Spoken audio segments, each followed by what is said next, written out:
Methods of financing: cash offer and refinancing target entity debt. Internal funds and existing cash reserves. If the acquiring company has sufficient cash reserves, it may finance the takeover using internal funds.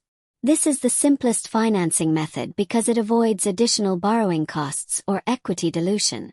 Using existing cash also allows the transaction to be completed quickly and reduces dependence on external capital markets.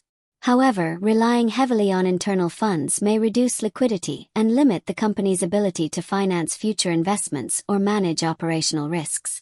As a result, companies must carefully assess their cash position and working capital requirements before deciding to fund acquisitions using internal resources.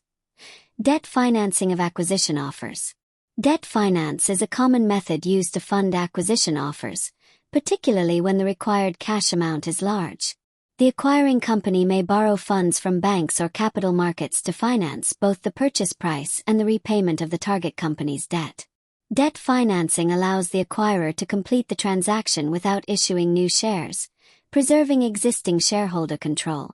However, additional borrowing increases financial leverage and may raise the company's cost of capital or financial risk. The decision to use debt financing therefore requires careful analysis of the company's ability to service interest payments and maintain acceptable gearing levels. Equity financing through rights issues.